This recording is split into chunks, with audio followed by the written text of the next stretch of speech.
मैं रूपेश alias सतीश तेलंगाना वालों के लिए आशన్న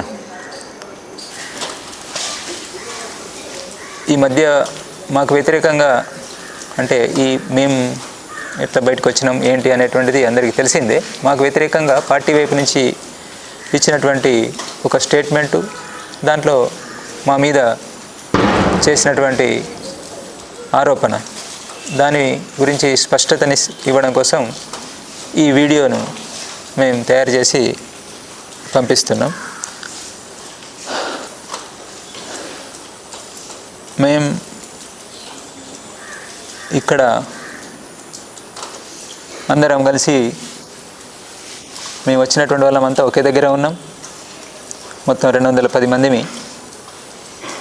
మేము వచ్చినటువంటి పద్ధతి ఏదైతే ఉన్నదో ఆ పద్ధతి కారణంగా మేము ఎలాంటి ఒత్తిడి అనేటువంటిది లేకుండా, పోలీస్ డిపార్ట్మెంట్ నుంచో ఇంకా ప్రభుత్వం నుంచి ఎలాంటి ఒత్తిడి అనేటువంటిది లేకుండా సాధారణంగానే ఉంటూ మా పనులు మేము చేసుకుంటూ, ముఖ్యంగా ఆ స్టేట్మెంట్లో మమ్మల్ని మామూలుగా ఎవరిపైనా సీసీ స్థాయి వాళ్ళు, ఎడ్జెడ్సీ స్థాయి వాళ్ళు పోయినప్పుడు ఒక పరంపర లాగానే వాళ్ళను ద్రోహులు అని చెప్పి అనడము జరుగుతూ వస్తున్నది. ఆ మేరకు మేము తయారుగానే ఉన్నాం. అట్లాంటిది ఎలాగూ పార్టీ వైపు నుంచి ఆ మేరకు స్టేట్మెంట్ వస్తుంది. అప్పుడు మనం అంత ప్రతిక్రియ ఇవ్వాల్సినటువంటి, దీనికి ప్రతిక్రియగా ఏం మాట్లాడాల్సినంత అవసరం కూడా ఏమీ లేదు, మామూలుగా ఊరుకుందాం అనేటువంటిది అనుకున్నాం. కానీ దాంతోపాటు దానికి మించి ఈ మధ్య జరిగినటువంటి నష్టాలన్నింటికి కూడా మేమే కారణం అని చెప్పనేటువంటి, అంటే ఒక రకంగా కోవర్ట్స్గా మేము పనిచేసినామని చెప్పనేటువంటి ఆరోపణ ఏదైతే ఒక పెద్ద ఆరోపణ మా మీద చేస్తున్నారో, ఈ స్థితిలో మేము జవాబు ఇవ్వాలని చెప్పనేటువంటిది అనుకున్నాం. ఈ ప్రక్రియ ఎట్లా జరిగింది అసలు, ఇది ఈ బయటికి రావడం అని చెప్పనేటువంటిది, మేము ఇలాంటి నిర్ణయం తీసుకోవడం అనేటువంటి ప్రక్రియ ఎలా జరిగింది, ఈ నిర్ణయం మేమంతా ఇట్లాంటి నిర్ణయం తీసుకున్నటువంటిది, అంటే సాయుధ పోరాట విరమణ చేయాలి, సాయుధ పోరాట విరమణ చేయాలి, వార్తలు శాంతి చర్చలు అని చెప్పినప్పుడు సాయుధ పోరాట విరమణ అనేటువంటిది ఏప్రిల్ మే నెలలో మా పార్టీ ప్రధాన కార్యదర్శి కామ్రేడ్ బసవరాజు దాదా ఉన్నప్పుడే అతని నాయకత్వంలోనే మేము చేసినటువంటి చేసినటువంటి ప్రయత్నం గురించి మీకు అంతా తెలిసిందే. అప్పుడు రూపేష్ పేరుతోటి నేను స్టేట్మెంట్స్ ఇవ్వడము, ఇంకా ఇతరత్ర చేసినటువంటిది మీకు తెలిసిందే. అప్పుడే ఈ నిర్ణయం తీసుకోవడం జరిగింది అనేటువంటిది ఒకటి స్పష్టత ఉండాలి అందరికీ. ఇది చాలా వరకు గ్యాప్ ఉన్నది, లేదా కావాలని చెప్పనేటువంటిది చనిపోయినటువంటి కామ్రేడ్ బసవరాజు దాదా మీద ఇట్లాంటిది పెడితే ఇప్పుడు అతను లేచి వచ్చి ఏం చెప్పలేడు కదా అని చెప్పని ఎవరెవరో రాస్తున్నారు. ఇక అది వాళ్ళకు రాయడం వచ్చు కాబట్టి వాళ్ళు ఏదైనా రాసుకుంటారు. కానీ అది నిజం, మా వాళ్ళందరికీ తెలిసినటువంటి విషయం. అన్ని సాక్ష్యాలు, సబూతులు, లెటర్లు అన్నీ వాళ్ళ ముందు ఉన్నాయి, నా దగ్గర ఉన్నాయి, వాళ్ళ దగ్గర, మా కామ్రేడ్స్ అందరి దగ్గర ఉన్నాయి. అంతా ఓపెన్, అందరికీ ఓపెన్, దీంట్లో ఏమి రహస్యం అని చెప్పనేటువంటిది లేదు. ఆ ప్రక్రియ ఎట్లా జరిగింది అని చెప్పనేటువంటిది ఏప్రిల్ మే నెల ప్రక్రియ అంతా చివరి స్టేట్మెంట్ వరకు, చివరికి 18 రోజు పోలీసు బలగాల అభియాన్, మాడులో గుండెకోటు అభియాన్ స్టార్ట్ అయ్యేంత వరకు, ఆఖరి లెటర్ ఆ రోజే వచ్చినటువంటి లెటర్ వరకు అన్నీ ఉన్నాయి, అందరు సీసీ కామ్రేడ్స్ దగ్గర అవి అందుబాటులోనే ఉన్నాయి. అప్పుడే మేము ఏప్రిల్ నెలలోనే మొత్తం పరిస్థితుల్ని అన్నింటినీ గమనించి, మారిన పరిస్థితులు, ఈరోజు ఉన్నటువంటి ఈ నిర్బంధము, ఈ స్థితిలో మనం పార్టీని కాపాడుకోవడము, మన విప్లవోద్యమాన్ని కాపాడుకోవడానికి మనం సాయుధ పోరాట విరమణ చేయడం తప్ప మన ముందు మరొక మార్గం లేదని చెప్పనేటువంటి నిర్ణయానికి మా పార్టీ ప్రధాన కార్యదర్శి నేతృత్వంలో అట్లాంటి నిర్ణయానికి వచ్చి అంటే అది ఫైనల్ నిర్ణయం కాదు, అది సీసీ కోర్ మీటింగ్లో దాన్ని పెట్టి ఫైనల్ నిర్ణయం చేసుకోవాలని చెప్పనేటువంటిది అనుకోవడం జరిగింది. అయితే అప్పటి వరకు ఆగడం కాకుండా నష్టాలు జరిగే అవకాశాలు, కరెగుట్ట ఆపరేషను, మాడ్ ఆపరేషను, ఇవి ఒకటి ముందు ఒకటి వెనక, ఏది ముందు ఏది వెనక అనేటువంటి తెలియపోయినా మొత్తానికి మే జూన్ నెలలలో ఇవి జరిగే అవకాశం ఉన్నది. ఏప్రిల్ మే నెలల్లో జూన్ వరకు, వర్షాకాలానికి ముందే 2-3 పెద్ద ఆపరేషన్లు జరగడానికి అవకాశం ఉన్నది అని చెప్పనేటువంటిది ఒక అంచనా లేదా కొంత సమాచారం మాకున్నది అప్పటికి. అంటే పెద్ద నష్టాలు జరగడానికి అవకాశం ఉన్నది. ఆ పెద్ద నష్టాలు జరగకుండా ముందే ఇట్లాంటి నిర్ణయం తీసుకోవడం ద్వారా మనం నష్టాలు నివారించుకునే ప్రయత్నం చేద్దాం అనేటువంటి దగ్గర నుండి మేము ముందే అంటే కోరు సమావేశం, సీసీ కోర్ సమావేశం కాకముందే ఆ దిశగా ఆల్రెడీ ఒక స్టేట్మెంటు అదే దిశలో అభయ్ పేరుతోటి మార్చి 28 స్టేట్మెంటు విడుదల చేసిండ్రు కాబట్టి దాన్ని కొనసాగింపుగా ఒక వాతావరణాన్ని మనం నిలబెట్టి చర్యలు జరగకుండా, అంటే సాయుధ బలగాల వైపు నుంచి ప్రభుత్వ సాయుధ బలగాలు అభియాన్ను ఆపేలాగా సంఘర్ష విరామం అనేటువంటిది చేద్దాం అని చెప్పని అట్లాంటి దానికి ఒప్పందం చేసుకుందాం అనేటువంటి ప్రయత్నం చేయడంలో భాగంగా మేము అప్పుడంతా ప్రక్రియ నడిపించడం జరిగింది. అయితే అప్పుడే ఈ కామ్రేడ్స్ అందరి అభిప్రాయాలు కూడా తీసుకోవడం జరిగింది. దాన్ని అట్లాంటి అభిప్రాయాలు తీసుకోవడం తప్పు అని చెప్పినటువంటిది ఈ మధ్య జరిగినటువంటి ఒక స్పెషల్ ఎస్జెడ్సీ ప్రత్యేక సమావేశంలో కామ్రేడ్ బసవరాజు దాదా నాకు వ్యతిరేకంగా సమీక్ష తీర్మానం కూడా చేసి దాన్ని కింది వరకు తీసుకెళ్లాలని చెప్పనేటువంటిది, అంటే నిర్మాణ పద్ధతులకు భిన్నంగా సీసీ స్థాయిలో చేసినటువంటి ఈ ప్రక్రియను, సీసీ కామ్రేడ్స్ నాయకత్వంలో జరిగినటువంటి ఈ ప్రక్రియను కొంతమంది ఒక ప్రత్యేక సమావేశం పేరుతోటి ప్రత్యేక ఎస్జెడ్సీ సమావేశం పేరుతోటి దాంట్లో సమీక్ష చేయడం మన నిర్మాణ పద్ధతికి భిన్నమైనటువంటిది అని చెప్పి తెలిసి కూడా అది చేసి కిందికి తీసుకెళ్లాలనేటువంటిది తీసుకెళ్ళారు. దాన్ని అందరూ నాయకత్వ కామ్రేడ్స్ అందరూ కూడా తెలిసినటువంటి వాళ్ళు, అక్కడ పాల్గొన్న వాళ్ళు కాకుండా మిగతా నాయకత్వ కామ్రేడ్స్ అందరూ కూడా వ్యతిరేకించారు. ఈ నిర్మాణ పద్ధతి సరి అయినటువంటిది కాదు అనేటువంటిది. అంటే అక్కడ ఉన్నటువంటి కామ్రేడ్స్ కూడా సాయుధ పోరాట పక్షం చేయాలనే పక్షంలో ఉన్న కామ్రేడ్స్ అందరూ కూడా ఏకీభావంతో దీన్ని వ్యతిరేకించడం జరిగింది. అయితే మేము అప్పుడే వీళ్ళంతా తయారైనటువంటిది, అంటే మనం ఇట్లా నిర్ణయం తీసుకోవాలి, ఇదే సరైన నిర్ణయం ఈ రోజు ఉన్నటువంటి పరిస్థితిలో అని చెప్పని తయారైనటువంటిది ఆ రోజే ఏప్రిల్ మే నెలలోనే నేను ఎస్జెడ్సీ కామ్రేడ్స్ తోటి మాట్లాడినా. ఎస్జెడ్సీ కామ్రేడ్స్ డివిసి కామ్రేడ్స్ తోటి మాట్లాడినారు. ఎస్జెడ్సీ డివిసి కామ్రేడ్స్ కలిపి కింద ఏసీపీపీసీ కామ్రేడ్స్ అభిప్రాయాలు కూడా తీసుకున్నారు. అంటే మనం సాయుధ పోరాట విరమణ, తుపాకులు వదిలిపెట్టాలి అని చెప్పనేటువంటి నిర్ణయం సంబంధించినటువంటి దాని విషయంలో కొంత అటు ఇటుగా చర్చించి ఈ కామ్రేడ్స్ అందరూ కూడా ఆ రోజే తమ ఆమోదాన్ని తెలిపినారు, తయారయ్యారు. దాంట్లో భాగంగానే వాళ్ళు ఈరోజు మళ్ళీ నిర్ణయం తీసుకున్న తర్వాత రావడం అనేటువంటిది జరిగింది. లేదు వీళ్ళు బలవంతంగా తీసుకొస్తే వచ్చినటువంటి వాళ్ళు కాదు, అట్లాంటి స్థితి లేదు. అంటే ఏమీ తెలియనటువంటి వాళ్ళు కాదు, ఎంతో డివిజన్ల అక్కడ ఉద్యమాన్ని నడిపిస్తున్నటువంటి నాయకత్వ స్థాయి కామ్రేడ్స్. అనేక విషయాలు వీళ్ళకి తెలుసు, వాళ్ళు స్వతంత్రంగా నడిపిస్తూ ఉన్నారు. ఒక సతీష్ చెప్తేనో లేదంటే ఒక సోను చెప్తేనో విని భ్రమలకు గురై తప్పుడు నిర్ణయం తీసుకొని వచ్చేటువంటి స్థితి ఈ కామ్రేడ్స్లో లేదు. అర్థం చేసుకొని ఈరోజు ఉన్నటువంటి స్థితిలో ఇట్లాంటి నిర్ణయం తీసుకోవడమే సబబు సరి అయినటువంటిది అని చెప్పని అర్థం చేసుకొని కామ్రేడ్స్ ఇట్లా రావడం అని చెప్పనేటువంటిది జరిగింది.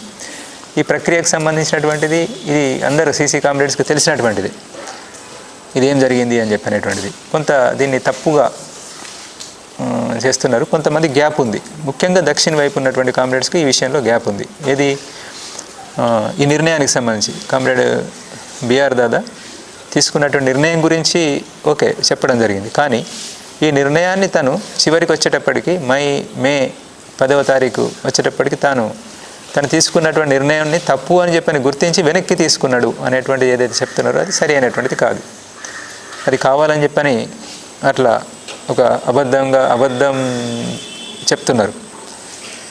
తను చెప్పినటువంటిది ముందు ఈ ప్రక్రియలోకి దిగడానికి ముందు దక్షిణ వైపు కూడా సాయుధ చర్యలను మనం నిలిపివేయాలని చెప్పనేటువంటిది నిర్ణయం చేసినారు. ఉత్తర పశ్చిమ సబ్ జోన్లో కూడా అది నిర్ణయం చేసి మేమేమో ప్రకటించాం, ఓపెన్గా ప్రకటించినాం, ఇంటర్వ్యూ ద్వారా రకరకాల రూపాల్లో మేము చెప్పినాం ఒక వాతావరణం ఏర్పడదని. అక్కడనేమో చెప్పకుండానే అమలు చేసినారు అక్కడ. అంటే మొత్తంగా డీకే వ్యాప్తంగా కూడా ఇది అమలు జరిగింది.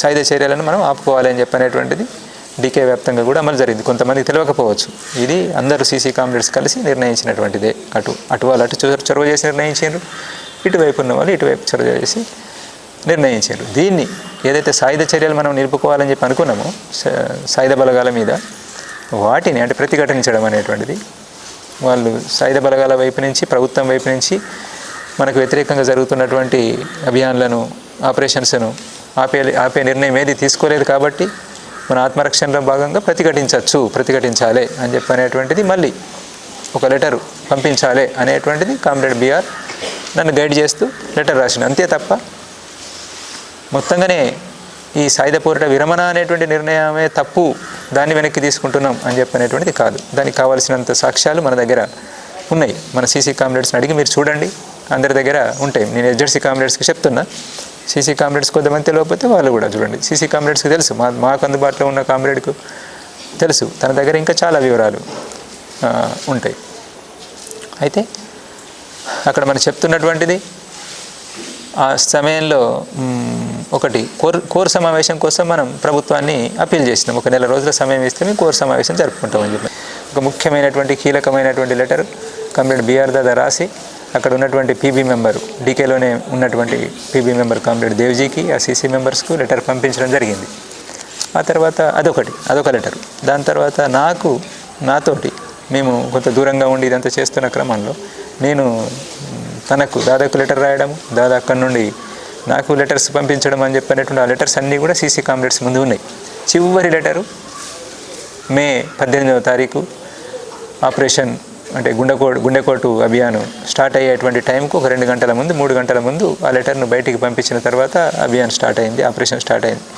ఆ లెటర్ నాకు చివరిగా మన కామ్రేడ్స్ నాకు కలిసారు. ఇది ఘటన అయిన తర్వాత కొద్ది రోజుల్లోనే నేను కలిసిన మన సీసీ కామ్రేడ్స్ని కలిసిన, దేవిజీని నేను కలిసేటప్పటికే ఈ లెటర్ అప్పుడే 2 రోజుల ముందు, 1 రోజు ముందు నాకు దొరికినటువంటి లెటర్ని కూడా నేను వాళ్ళకి అందజేసిన, వాళ్ళు కూడా చూసినారు. దాంట్లో ఏముంది స్పష్టంగా నేను దానికన్నా ముందు రాసినటువంటిది మొత్తం ప్రక్రియ, మే 10వ తారీఖు స్టేట్మెంట్ ఇవన్నీ చూసిన తర్వాత మనమేమైనా తప్పు చేసినామా, ఇట్లాంటి నిర్ణయం తీసుకొని సాయుధ పోరాట విరమణ అనేటువంటిది మనం నిర్ణయం తీసుకోవడము, ప్రకటించడము, మనం తొందరపడి ఏమైనా పొరపాటు చేసినామని చెప్పి అనుకోవచ్చా, ఎట్లా అనేటువంటిది నేను ప్రశ్నిస్తూ కొని నాకున్న సందేహాలను రాస్తే తన సందేహాలకు జవాబులు తను రాసిండు. అది మంచిదైంది, ఉపయోగంగా ఉంటుంది. అది తను అట్లాంటిది ఏమీ లేదు, తను రాసినటువంటి లెటర్లో అట్లాంటిది ఏమీ లేదు. మనం గతి తార్కిక భౌతికవాదానికి విరుద్ధంగా మనం ఏం పోలేదు. పార్టీని, విప్లవోద్యమాన్ని మనం కాపాడుకోవాలని చెప్పి అనుకున్నాం. మనం పూర్తి నిర్ణయం తీసుకోలేదు. ఆ నిర్ణయాన్ని ఫైనల్ చేసుకోవడం కోర్ సమావేశంలోనే, సీసీ కోర్ సమావేశంలోనే నిర్ణయం తీసుకుందాం అనేటువంటిది అనుకున్నాం. తను రాసినటువంటి చెప్తున్నాను, నేను కామ్రేడ్ బిఆర్ దాదా రాసినటువంటిది చెప్తున్నాను. అందరికి అర్థం కావాలి, ముఖ్యంగా మా కామ్రేడ్స్కి, బయట ఉన్నటువంటి వాళ్ళకి అంత అర్థం కాకపోయినా మా కామ్రేడ్స్కి అర్థం కావాలి అనేటువంటిది తను చెప్పినటువంటిది, తను రాసినటువంటిది. నాకు మనం తప్పేమీ చేయలేదు, సరి అయినటువంటి నిర్ణయమే తీసుకున్నాము, సరిగ్గానే వ్యవహరించినాము, ప్రక్రియలో పూర్తిగా మనం సరిగ్గానే వ్యవహరించినాము, సమస్య ఏమీ లేదు, అది గతితార్కిక భౌతికవాద నియమాలకు భిన్నంగా మనం ఏమీ పోలేదు, అది సరి అయినటువంటిదే, కోర్ సమావేశంలోనే ఫైనల్ నిర్ణయం చేసుకుందాం అనేటువంటిది అనుకున్నాము. కోర్ సమావేశం, సీసీ కోర్ సమావేశము మనం ఆలోచిస్తున్నట్టు కాకుండా ఇంకొక ఆల్టర్నేటివ్ ఏమైనా చూపెడితే సరే మంచిది, ఈ పరిస్థితుల నుంచి బయటపడి విప్లవోద్యమాన్ని మనం కాపాడుకోగలుగుతాం అనేటువంటి దారి ఏమైనా చూపెట్టగలిగితే మనం అదే నిర్ణయం చేసుకుందాం అనేటువంటిది కూడా దాంట్లో ఆ లెటర్లో రాయడం జరిగింది. చాలా విషయాలున్నాయి, అట్లా క్లారిటీ ఉండడానికి చాలా స్పష్టత చేకూరేలా ఉన్నాయి. అక్కడే రాసినటువంటిది ఏంటంటే, ఒక విషయం ఏమైనా చర్చ జరిగితే సమీక్ష అయితే నా గురించి, అంటే నేను ఈ నిర్ణయాన్ని సాయుధ పోరాట విరమణకు సంబంధించి మరి మీరేమనుకుంటున్నారు అని చెప్పని కింది వరకు తీసుకెళ్ళినటువంటిది ఏదైతే ఉన్నదో అది దాని విషయంలో ఇది సరి అయినటువంటిది కాదు కదా. ఇది ఒక ప్రక్రియలో సీసీ కామ్రేడ్స్ అందరూ దృష్టికి తేకముందే, ఎస్జెడ్సీ కామ్రేడ్స్ అందరి అభిప్రాయాన్ని తీసుకోకముందే తీసుకెళ్ళినటువంటి ప్రక్రియ సరైనటువంటిది కాదు కదా అనేటువంటిది ఏమైనా సమీక్ష జరిగితే జరుగుతుండొచ్చు అనేటువంటిది అక్కడ మేము ఆ లెటర్లో ఉంటుంది. ఇది దీనికన్నా కీలకమైనటువంటి లెటర్ కామ్రేడ్ దేవ్జీ దాదా దగ్గర ఉంటుంది. అది ఆ లెటర్ మీద సమీక్ష జరుగుతాయి. రివ్యూ, ప్రత్యేక సమావేశంలో చేసిన సమీక్ష ఈ లెటర్ మీద నాకు రాసిన లెటర్లో ఉన్నటువంటి వాక్యాలను, ఆ స్టేట్మెంట్లో ఉన్నటువంటి వాక్యాలను యాజ్ ఇట్ ఈజీగా ఉన్నట్టుగా రాస్తూ సమీక్ష చేశారు. కానీ అంతకన్నా అసలు సమీక్ష చేస్తే అది సీసీ కామ్రేడ్స్ కొంతమంది 3, 5 ఎంతమంది ఉన్నారో అంతమంది జమ అయ్యి ఒక దగ్గర వాళ్ళు సమీక్షిస్తే బాగుండేది. ఒకటి అది ఏ లెటర్ మీద ఆధారపడి అంటే బిఆర్ దాదా ఆ సీసీ కామ్రేడ్స్కు పీబీ మీటింగ్, కోర్ మీటింగ్ కోసం రాసినటువంటిది, సాయుధ పోరాట విరమణకు సంబంధించి రాసినటువంటిది ఏదైతే ఉన్నదో అట్లాంటి నిర్ణయం తీసుకోవాల్సిన పరిస్థితి వచ్చింది అని చెప్పని దాన్ని తీసుకొని సమీక్ష చేసుకుంటే బాగుండేది. కానీ ఆ లెటరు 13 మేన నేను ఒక ఎస్జెడ్సీ మెంబర్ను పిలిచి మాట్లాడి అతని చేతికి అప్పగించి పంపించిన తర్వాత కరేగుట్ట ఆపరేషన్ కొనసాగుతున్నటువంటి సమయం లేదా కొనసాగుతున్న సమయంలోనే మన సీసీ కామ్రేడ్స్కి అందింది. ఆ లెటర్ 13 మే వరకు అందింది, చదువుకున్నారు. దాని తర్వాతనే కామ్రేడ్ బిఆర్ దాదా అమరుడు కావడం జరిగింది. అయితే ఆ లెటర్ ఇప్పటి వరకు ఎక్కడ కూడా ఓపెన్ కాలేదు. ఏ సీసీ మెంబర్కు అక్కడ చూసుకున్నటువంటి 2 సీసీ మెంబర్స్ తప్ప ఇంకొక సీసీ మెంబర్కి ఇవ్వలేదు. పీబీ మెంబర్ సోను వచ్చిన తర్వాత కూడా తనకు కూడా ఇవ్వలేదు. ఆ లెటర్లో ఉన్నటువంటి విషయాలను మనం ముఖ్యంగా అది చివరి లెటరు, చాలా కీలకమైనటువంటి లెటరు, మన ప్రధాన కార్యదర్శి రాసినటువంటి లెటరు, అది సీసీ కామ్రేడ్స్ అందరికీ ఇవ్వాల్సిన లెటరు. తను ఏమనుకుంటున్నాడు చివరికి చనిపోయే ముందు, అమరుడయ్యే ముందు తను ఏమనుకుంటున్నాడు, ఏం ప్రయత్నం చేస్తున్నాడు అనేటువంటిది అది అందరు సీసీ కామ్రేడ్స్ దృష్టికి రావాల్సి ఉండే. కానీ అది సీసీ కామ్రేడ్స్ దృష్టికి రాలేదు, ఎవరికి ఇవ్వలేదు. కారణం ఏంటిది అనేటువంటిది మీరే అర్థం చేసుకోండి. ఆ మిగిలిన సీసీ కామ్రేడ్స్ అర్థం చేసుకోవాలి, హెచ్జెడ్సీ కామ్రేడ్స్ అర్థం చేసుకోవాలి. తను ఏం చెప్పి ఉంటాడు అక్కడ, ఎందుకు దాన్ని ఆ లెటర్ని అట్లా ఆపడం జరిగింది అనేటువంటిది కామ్రేడ్స్ అర్థం చేసుకుంటే అర్థమవుతుంది. దీన్ని మా లెటర్స్ని బట్టి దాంట్లో కేవలం సాయుధ చర్యలను మళ్ళీ కొనసాగించాలి అని చెప్పిన దాన్ని సాయుధ పోరాట విరమణనే తను మళ్ళీ అంటే తన పొరపాటుగా గుర్తించి తను చేసినటువంటి నిర్ణయం, తను అనుకున్నటువంటిది ఏదైతుందో పొరపాటుగా గుర్తించి వెనక్కి తీసుకున్నాడు అనే అర్థంలో ఇప్పుడు చెప్పడం జరుగుతున్నది. అట్లా కాదు, చివరికి దాదా అమరుడయ్యే నాటికి కూడా అతను ఇదే నిర్ణయం పైన ఉన్నాడు, బలమైనటువంటి నిర్ణయం తీసుకున్నాడు. మాతో మాట్లాడిండు, వాళ్ళ యూనిట్ దగ్గర కూడా మీటింగ్ చేసి, దాదా కూర్చొని ఉండగానే నేను మీటింగ్ చేసి మాట్లాడినా. ఆ యూనిట్ వాళ్ళంతా ఇక్కడ ఉన్నారు ఇప్పుడు. వాళ్ళు అదే యూనిట్లో నేను ఆ రోజు కూర్చునిబెట్టి బీఆర్ దాదా పక్కన కూర్చొని ఉండగానే నేను ఇదే విషయం మీద ఎట్లా మరి పరిష్కారం, మార్చి పెద్ద అభియాన్ తర్వాత అందరికీ సందేహం, మేము దాదాను కాపాడలేకపోతామని చెప్పనేటువంటి సందేహాన్ని వ్యక్తం చేస్తూ ఆ 7వ నెంబర్ కంపెనీ వాళ్ళు మాట్లాడినప్పుడు మేము వాళ్ళకి వివరణిస్తూ మన వైపు నుంచి ప్రయత్నం చేస్తున్నాము, మన వైపు నుంచి ఇదొక ప్రయత్నం కూడా ప్రతిఘటించడం ఒకటైతే ఇదొక ప్రయత్నం కూడా చేస్తున్నాం అనేటువంటిది వివరిస్తూ ఇట్లా సాయుధ పోరాట విరమణకు సంబంధించిన నిర్ణయానికి సంబంధించి మీ అభిప్రాయాలు కూడా చెప్పండి అని చెప్పని అక్కడే వీళ్ళను దాదా ముందే అడిగినటువంటి కామ్రేడ్స్ కూడా ఇక్కడ ఉన్నారు. ఆ ఎన్కౌంటర్లో పాల్గొని గడ్డం లక్ష్మణ్ లాంటి వాళ్ళకి తెలియదు, గడ్డం లక్ష్మణ్ లాంటి వాళ్ళు ఆ ఎన్కౌంటర్లో మిగిలినటువంటి వాళ్ళు కొనసాగిస్తారు అని చెప్పని అంటున్నారు కదా మీరు. లక్ష్మణ్ ఇక్కడ ఉన్నారు, వాళ్ళు ఇప్పుడు మాతోటే ఉన్నారు. వాళ్ళు ఆ ఎన్కౌంటర్ నుంచి బయటకు వచ్చినటువంటి కామ్రేడ్స్ ఇక్కడే కూర్చొని ఉన్నారు. అది స్థితి. మీకు అర్థం కావడం లేదు, మీరు హైదరాబాద్లో కూర్చుంటే మీకు అర్థం కాదు విషయాలు ఏం జరుగుతున్నాయి అని చెప్పనేటువంటి. ఎందుకు అట్లాంటి అనేక ఘటనలలో ఉన్నటువంటి కామ్రేడ్స్ త్రుటిలో తప్పించుకొని, ఎన్నో ఘటనల నుంచి త్రుటిలో తప్పించుకొని ఆ ఫైరింగ్ల మధ్య నుంచి బ్రతికి బయటపడ్డటువంటి వాళ్ళు, గాయపడ్డటువంటి వాళ్ళంతా ఇక్కడ ఉన్నారు ఈరోజు. ఉట్టిగానే ఏదో తమ స్వార్థంతో సుఖలాలసలు అని చెప్పి అనేటువంటిది అంటున్నారు కదా, అట్లా ఉన్నటువంటి వాళ్ళు కాదు, మీరు తొందరపడుతున్నారు మీరు అనేటువంటిది గుర్తించండి. ఇది మన పార్టీ కామ్రేడ్స్కి అయితే చెప్పాల్సినటువంటిది. దీన్ని మీరు చూడండి, ఒకసారి అర్థం చేసుకోండి. ఆ లెటర్లను అడిగి చూడండి, నా లెటర్లు కూడా అడిగి చూడండి, దీన్ని చూడండి. ఇంకొక విషయం ఏంటంటే మీరు గుర్తించాల్సినటువంటిది, కామ్రేడ్ సోను వచ్చినటువంటిది, తను వచ్చింది నాకు తెలిసింది ప్రత్యేక సమావేశానికి మేము బయలుదేరాలి. ప్రత్యేక సమావేశం కాదు, అసలు జరగాల్సింది వేరే సమావేశం, కానీ అది ప్రత్యేక సమావేశం రూపం తీసుకున్నది. నేను అటెండ్ కాకపోవడంతో ఆ సమావేశానికి అది ప్రత్యేక సమావేశం రూపం తీసుకున్నది. అయితే ఆ సమావేశానికి బయలుదేరే నాటి వరకు కామ్రేడ్ సోను ఇక్కడ మన డీకేలో ఉన్నాడు అనేటువంటిది, ఎంటర్ అయ్యిండు అనేటువంటిది నాకు తెలియదు. మా మధ్య అలాంటి కోఆర్డినేషన్ లేదు. చాలా ముందే అతను వాళ్ళ పీబీ మీటింగ్ అయిన తర్వాత చాలా ముందే అతను వెళ్ళిపోయాడు. మా మధ్య ఎలాంటి సమన్వయం లేదు. ఇక్కడ జరిగినటువంటి నష్టాలకు కానీ, ఘటనలకు కానీ, ఈరోజు తీసుకునే నిర్ణయానికి కానీ అట్లాంటిది అతనికి ఏమీ సంబంధం లేనటువంటిది, అతనికి ఏమీ తెలియదు, దీంట్లో ఏమీ భాగస్వామ్యం లేదు. ఆ తర్వాత మా మధ్య కూడా అట్లాంటి కమ్యూనికేషన్ సమన్వయం అనేటువంటిది కూడా ఏమీ లేదు. కావాలని చేస్తున్నటువంటి ఆరోపణలు, వీళ్ళిద్దరు కలిసి చేసినారు అనేటువంటిది అట్లాంటిది ఏమీ లేదు. నేను చాలా తక్కువ సమయం కలిసి ఉన్నటువంటిది. ఈ మధ్యలో కూడా కలిసినటువంటి 2 సందర్భాలలోనే ఆగస్టులో ఒకసారి, అక్టోబర్ 7వ తారీఖు ఒకసారి, అది అందరి ముందే కలిసినాం. మిగతా అంటే మమ్మల్ని వ్యతిరేకిస్తున్నటువంటి కామ్రేడ్ని కూడా కూర్చునిపెట్టి మాట్లాడింది అంత ఓపెన్గా, ప్రజాస్వామిక పద్ధతిలో. అంటే ఈ పద్ధతిని, ఈ ప్రక్రియను వ్యతిరేకిస్తూ ఇప్పుడు అక్కడ ఎవరైతే బలంగా వ్యతిరేకిస్తూ అక్కడ ఉన్నటువంటి కామ్రేడ్ ఉన్నాడో ఆ కామ్రేడ్, హెచ్జెడ్సీ కామ్రేడ్ కూడా మాతో పాటు కూర్చున్నాడు. మేము చర్చిస్తున్నప్పుడు అన్ని విషయాల్లో తను కూడా పాల్గొనాలని చెప్పన్నాం. నేను మీతో ఏకీభవించడం లేదుగా, నేనెందుకు, మీరే మాట్లాడుకోండి అంటే కూడా మేము కూర్చొని వింటే మంచి, వింటే తప్పేం లేదు, ఏం జరుగుతున్నది అనేటువంటిది ఆలోచించడానికి అవకాశం ఉంటుంది, సలహాలు సూచనలు ఇవ్వడానికి అవకాశం ఉంటుంది అనేటువంటిది మేము కూర్చుండబెట్టినాం. అందుకే ఈ ప్రక్రియకు సంబంధించినటువంటి దాన్ని ఒకసారి మళ్ళీ మీరు ఆలోచించండి. అంటే నేను ఇక్కడ చెప్పదలుచుకున్నది ఏంటంటే, కామ్రేడ్ సోను వచ్చిన తర్వాత మేము మీటింగ్కి బయలుదేరడానికి ముందు మాకు మెటీరియల్ అందింది. ఇప్పుడు బయటకు వచ్చిన మెటీరియల్ ఏదైతే ఉన్నదో అది అందింది. నాకు డైరెక్ట్గా అందకపోయినా కానీ నాకు ఇంకో సీసీ కామ్రేడ్కి అందింది. ఆ సీసీ కొరకు సోను రాసినటువంటి లెటర్ను, ఆ మెటీరియల్ అంతా తను పంపించిండు. నాకు అర్థమైన మేరకు నేను కూడా రాసి మొత్తం హెచ్జెడ్సీ మీటింగ్ దగ్గరికి పంపించిన. అంటే ఉత్తర పశ్చిమ సబ్ జోన్లో ఈ ప్రక్రియ మొదలైంది. ఇది కింద చదువుతున్నారు లెటర్సు. కాబట్టి నేనేం రాసిన మీ వైపు నుండి, అంటే దీన్ని వ్యతిరేకిస్తున్నటువంటి పక్షం వైపు నుండి ఏమైనా మీరు రాయాల్సింది ఉంటే రాసి పంపించండి, ఏం చేద్దామని చెప్పినటువంటి కూడా చెప్పండి దీని గురించే నేను మీటింగ్ గురించి కాదు కానీ, నాకు మీటింగ్ ఇంపార్టెంట్ కాదు కానీ, ఈ విషయం గురించే మాట్లాడడం కోసం నేను బయలుదేరి వచ్చి మీరు కలవకపోవడంతో నేను తిరిగి వెళ్ళిపోతున్నా, నాకున్నటువంటి సమన్వయం పనుల రీత్యా అనేటువంటిది నేను మూడు లెటర్లు డ్రాఫ్ట్ చేసి, రాత్రి అంతా కూర్చొని 3 లెటర్లు డ్రాఫ్ట్ చేసి కామ్రేడ్ దన్నుతోటి పంపించిన.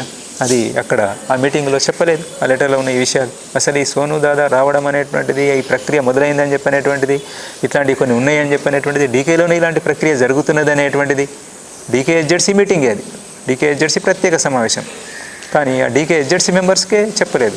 ఇదే విషయాన్ని తీసుకొని సమీక్ష కూడా చేయడం జరిగింది, కానీ అది అక్కడికి అయిపోయిన దాన్ని సమీక్ష చేయడం జరిగింది. మరి ఇప్పుడు మొదలైనటువంటి దాని గురించి అక్కడ రిపోర్ట్ ఇవ్వలేదు. తెలుసు, ఆ రోజుకే స్పష్టంగా తెలుసు. నేను రాయడం జరిగింది, ఇంకొక సీసీ కామ్రేడ్ రాయడం జరిగింది, మొత్తం మెటీరియల్ అందించడం జరిగింది. అయినప్పటికీ అక్కడ చెప్పలేదు, దాని మీద ఏమీ అభిప్రాయం తీసుకోలేదు. కామ్రేడ్ దన్నుని అడిగితే చెప్తాడు. ఈయన కూడా అక్కడ మీటింగ్లో పాల్గొని వచ్చిండు. కావాలని చెప్పని దాన్ని ఆపడం జరిగింది.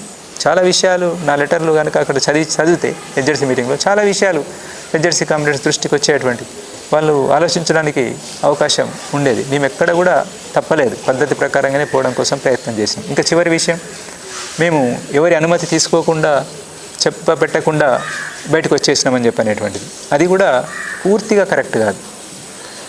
మీటింగులు జరగాలి కానీ మన మీటింగులు జరుపుకునే పరిస్థితి లేదు. మనకు అనేక నిర్ణయాలు జరిగేటువంటి మీటింగులు జరిగితే మన కాంగ్రెస్ని జరుపుకోగలిగితే మన 23లో 24లో చాలా ఉపయోగకరంగా ఉండేది. మనకు ఎన్నో నిర్ణయాలు తీసుకునేటువంటి వాళ్ళం మనం. ఈ విషయాలు తెలియనటువంటి వాళ్ళు ఏదో మాట్లాడుతున్నారు, వాళ్ళు గ్యాప్ ఉన్నటువంటి వాళ్ళు. కానీ మనకు తెలుసు, మన సీసీ కామ్రేడ్స్ అందరికీ తెలుసు మనం చాలా నిర్ణయాలు తీసుకునేటువంటి వాళ్ళం అని చెప్పనేటువంటిది. అయితే మేము ఎదురు చూసినాం, చెప్పినాము, కామ్రేడ్ సోనుతో కూడా మాట్లాడినాము. మీరు కలుసుకోవాలి, పీబీ మెంబర్స్ కలుసుకోవాలి, మనం సీసీ కామ్రేడ్స్ అందరం కలుసుకొని మాట్లాడుకోవాలి ఒకసారి. ఈ ప్రక్రియ తీసుకుంటున్నాం అనేటువంటిది తెలియాలి. ఆ తర్వాత ఎవరు వినరు ఏం చేద్దాం అనేటువంటి నెక్స్ట్. కానీ ఒకటి ఇది పద్ధతి, ఈ పద్ధతిని మనం పాటిద్దాం అనేటువంటి ప్రయత్నాన్ని సెప్టెంబర్ 13 రోజు వరకు కామ్రేడ్ దన్నుతో పాటు వస్తారనేటువంటి చూసినాం. కామ్రేడ్ దన్ను వచ్చి వెనకొస్తున్నారు అని చెప్పనేటువంటి చెప్తే దానికోసం కూడా వెయిట్ చేసినాం. ఆ తర్వాత ఇక రారు అనేటువంటిది అర్థమైన తర్వాత అప్పుడు లేట్ అయ్యి దాన్ని చూసి అప్పటికే జరిగిపోతున్న నష్టాలు, ఈ అభిప్రాయంతో ఏకీభవిస్తూ ఉన్నటువంటి కామ్రేడ్ రాహుల్ వాళ్ళు, ఆ తర్వాత కామ్రేడ్ మన విజయ్ లోకేష్లు అమరులు కావడం అని చెప్పనేటువంటిది, ఇంకా కొనసాగుతున్నటువంటి వరుస నష్టాల దృష్టిలో పెట్టుకొని ఇంకా మనం లేట్ చేయడం ఏ రకంగా కూడా సరైనటువంటిది కాదు అని చెప్పని ఈ స్టేట్మెంట్ను మనం విడుదల చేయాలి అనేటువంటిది అనుకొని దేనికైనా సిద్ధపడదాం, నష్టాలకు సిద్ధపడదాం. ఇక ఆ మేరకు బదనాం అవుతాం అనేటువంటి తెలుసు. దాని గురించి మీరు ఎన్నైనా మాట్లాడచ్చు. ఇప్పుడు మేము స్వీకరించడం కోసం సిద్ధమే, ఒక అనివార్యత. అది ముందు నుంచి చెప్పుకుంటూ వస్తున్న స్థితిని అర్థం చేసుకోవాలి, ఇది ఒక అనివార్యత అనేటువంటిది. దానికి కారణాలు ఇక అనేకం ఉన్నాయి, కారణాల గురించి మళ్ళీ ఇప్పుడు చెప్పదలుచుకోలేదు. ఇది ప్రక్రియ, స్థితి, పద్ధతులను ఉల్లంఘించి చేసినటువంటిది లేదు. సాధ్యమైనంత మేరకు మేము మ్యాక్సిమం ఒక పద్ధతి ప్రకారంగా పోవడం కోసం ప్రయత్నం చేసి ఉన్నంతలో ఈ రోజున్న పరిస్థితుల్లో ఏవైతే మనం అమలు చేయగలుగుతామో దానికి అనుగుణంగా పోవడం కోసం ప్రయత్నం చేసినాం. ఇది నేను పార్టీ కామ్రేడ్స్కు చెప్తున్నటువంటిది. మీరు దీన్ని గమనించాలి అని చెప్పని, దృష్టిలో పెట్టుకోవాలి, పరిశీలించండి.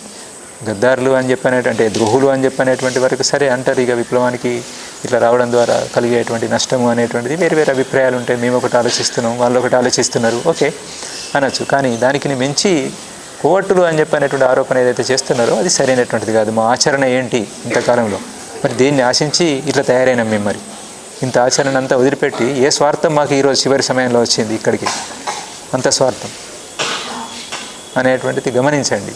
కామ్రేడ్స్ లోపల ఉన్నటువంటి కామ్రేడ్స్ మా ఆచరణ గురించి చాలా దగ్గరగా చూసినటువంటి కామ్రేడ్స్, ఏంటిది ఎట్లున్నాం, మీతో పాటు కలిసి ఉన్నప్పుడు ఏం చేసినాం, మేము ఎట్లున్నాము, మా వ్యవహారం ఆచరణ అంతా ఏంటిదని తెలుసు. కాబట్టి మీరే నిర్ణయించుకోండి, వెనక్కి తీసుకోవాలని చెప్పినటువంటిది నా అప్పీలు.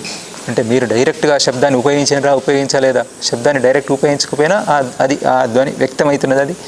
దానికి అనుగుణంగా బయట వాళ్ళు కావాలని చెప్పని ఇక ఒక సిస్టమ్గానే ఒకటి తయారైంది.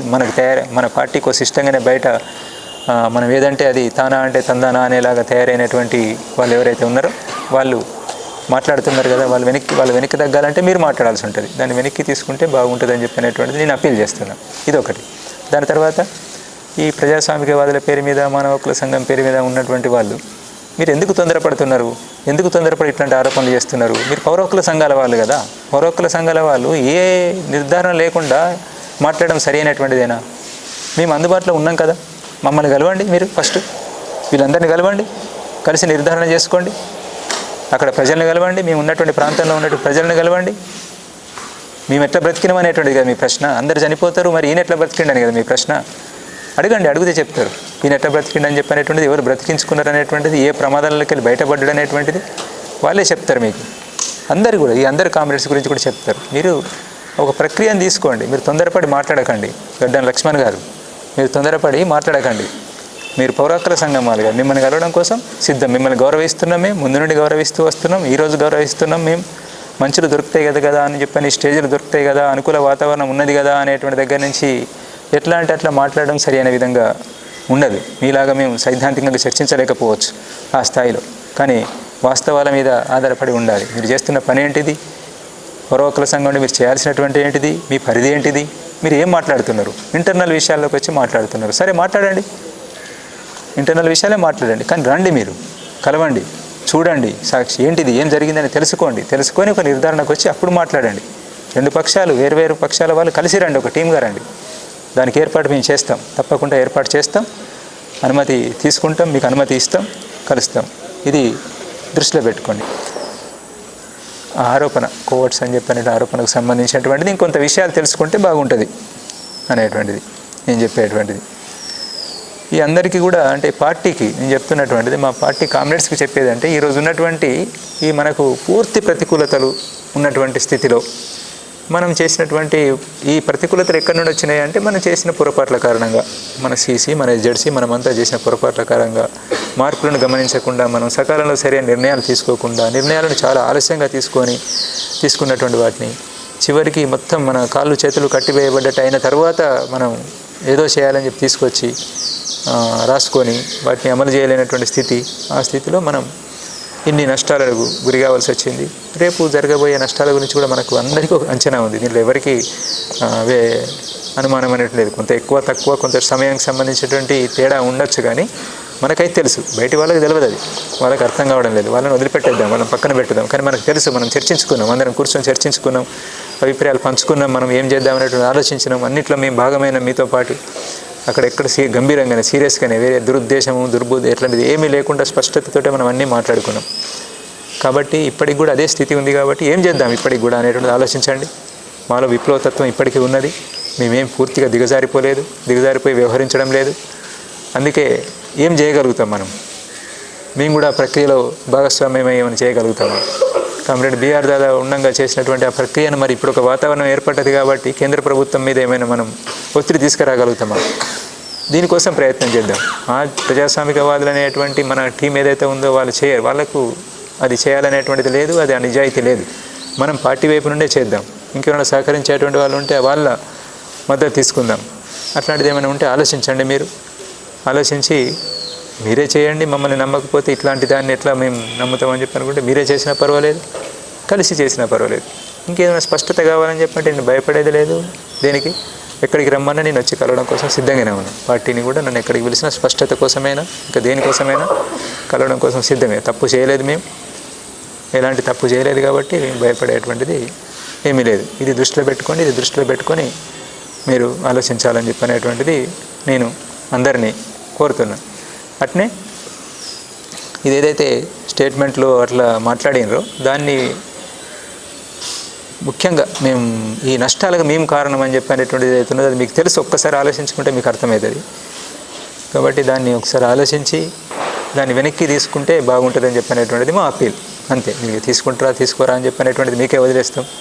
ప్రజల వైపు నుంచి, దేశవ్యాప్తంగా ప్రజల వైపు నుంచి 99% మంది ప్రజలు ఆహ్వానిస్తున్నారు మేము తీసుకున్నటువంటి నిర్ణయాన్ని. నిజం, అది అర్థం చేసుకోండి. లోపల ఉంటే మనకు ఏమి ప్రజల అభిప్రాయం ఏంటిదనేది మనకేం అర్థం కావడం లేదు. పుట్టిగా గాలికి మాట్లాడడం లేదు. మేము ఇచ్చిన నెంబర్లో ఏమి ఇతర సమాచారం ఏమీ కాదు. లోపల నుంచి ఎవరినో బయటికి తేవడం అనేటువంటి మేమేం ప్రయత్నం చేయడం లేదు. ప్రజల ప్రతిక్రియ, వాళ్ళ మెసేజ్లు ఎట్లాంటివి అని చెప్పి అనేటువంటిది ఆహ్వానిస్తూ ఏం చేయాలనే సలహా సూచనలు మనకు ఇస్తున్నటువంటి అంత ఉంది. అందుకే దాన్ని కూడా గమనంలో పెట్టుకొని కామ్రేడ్స్ ఆలోచిస్తారని చెప్పనేటువంటిది నాకు వేరే ఉద్దేశం ఏమీ లేదు. ఈ రకంగా మళ్ళీ ఒక వీడియో జారీ చేయడం ద్వారా ఇంకింత బలహీనపరచాలని చెప్పినటువంటి ఎలాంటి ఉద్దేశం లేదు. ఈ కామ్రేడ్స్ అందరి చింత ఎట్లయితే ఉన్నదో అట్నే మిగతా వాళ్ళని కూడా కాపాడుకోవాలని చెప్పినటువంటిది. వాళ్ళు ఆయుధాలే ముఖ్యమని చెప్పి అంటున్నారు. మన బుద్ధిజీవులు, హైదరాబాద్లో కూర్చున్న బుద్ధిజీవులు ఆయుధాలే ముఖ్యమంటున్నారు. వీళ్ళంతా చనిపోతే తెలంగాణ వాళ్ళు, మీరు చేసేది ఏంటిది? తెలంగాణ వాళ్ళకే కదా, మాకే కదా. మా శవాలు వస్తే ఎర్ర జెండాలు పట్టుకొని ఊరేగింపులు చేద్దాం అనేటువంటిది కదా. మిగతా వాళ్ళ పరిస్థితి ఏంటి? మమ్మల్ని హీరోల్ని చేయగలుగుతారు, నిజమే. అది అవసరం ఉన్న రోజు చేస్తాం. ఒక లక్ష్యం స్పష్టంగా కనిపిస్తున్నప్పుడు, భవిష్యత్తు కనిపిస్తున్నప్పుడు దానికోసం ప్రాణాలకు తెగించిపోతాం. అదే బంద్ అయినప్పుడు, అన్నీ మూసుకుపోయినప్పుడు ఏ లక్ష్యం కోసం ప్రాణం త్యాగం చేద్దాం? ఎందుకు? ఉన్నటువంటి అవకాశాల కోసం చూడడము విజ్ఞత అది. అట్లా మనం మన విజ్ఞతను ప్రదర్శించాలి, కానీ మూర్ఖంగా మాట్లాడడం అనేటువంటిది సరి అయింది కాదు. మనకు తెలుసు కదా అనేటువంటి దగ్గర నుంచి, ఏది మాట్లాడినా కానీ నడుస్తుంది కదా అనేటువంటి దగ్గర నుంచి, ఒక అనుకూల వాతావరణం ఉంది అనే దగ్గర నుంచి మాట్లాడుతున్నారు మీరు. కానీ వీళ్ళందరినీ చనిపోకూడదు అనుకున్నాం కాబట్టి, ముందు భవిష్యత్తు దారి కనబడడం లేదు కాబట్టి, ఇదే సరి అయినటువంటిది అనేటువంటిది మేమంతా చర్చించి వచ్చిన మిగతా కామ్రేడ్స్ చాలా మందిలో అట్లాంటి ఆలోచనలు ఉన్నాయి. మీ చుట్టూ ఉన్నటువంటి కామ్రేడ్స్లో కూడా చాలా మందిలో అవే ఆలోచనలు ఉన్నాయి. మీరు ఓపెన్గా చర్చ పెట్టండి, మేము పెట్టినట్టుగానే ఏం జరుగుతుందో చూడండి. ఇక్కడ మేము ఏదైతే తీసుకున్నామో ప్రక్రియ, అదే ప్రక్రియను మీరు ఒకసారి తీసుకొని చూడండి. అక్కడ కూడా ఎట్లాంటి అభిప్రాయం వస్తుందో చూడండి, రెస్పాన్స్ ఎట్లా వస్తుందో చూడండి. ఇక్కడ పార్టీకి చెప్తున్నటువంటిది. బయటి వాళ్ళైతేనో గ్యాప్ మీకు, బయటి వాళ్ళకు మీరు తొందరపడి అనవసరంగా తెలియక ఎంటర్ అవుతున్నారు. అనవసరమైనటువంటి పరిధి దాటి ఎంటర్ అవుతున్నారు. మీరు ప్రజలకు చేస్తున్నటువంటి విజ్ఞప్తి ఏంటంటే, మేము ఏ పరిస్థితుల్లో ఇట్లా నిర్ణయం తీసుకోవాల్సి వచ్చిందని చెప్పినటువంటిది మీరు అర్థం చేసుకొని మాకు సహకరించండి. మాలో ఇప్పటికీ విప్లవతత్వం ఉంది, మేము ప్రజల్లో పనిచేయాలని చెప్పినటువంటిదే కోరుకుంటున్నాము. ఎలాంటి స్వార్థానికి ఇంకా ఇతర వాటికి మేము గురి కాలేదు. అందుకే మమ్మల్ని నమ్మండి. అందరూ కూడా నమ్ముతారని చెప్పినటువంటిది మేము ఆశిస్తున్నాం. మేము మళ్ళీ ప్రజలతోటే ఉంటాం, ప్రజా పోరాటాలలో పాలు పంచుకుంటాం. పరిస్థితులకు అనుగుణంగా మనం మసులుకోవడం అని చెప్పినటువంటిది అవసరం. ఈరోజు ఉన్నటువంటి పరిస్థితులను దృష్టిలో పెట్టుకొని మేము ఇలాంటి నిర్ణయం తీసుకున్నాం. కొంతమంది అంటున్నారు ముందు ప్రోగ్రాం ఏంటిది అనేటువంటి స్పష్టంగా ప్రకటించడం లేదని చెప్పని.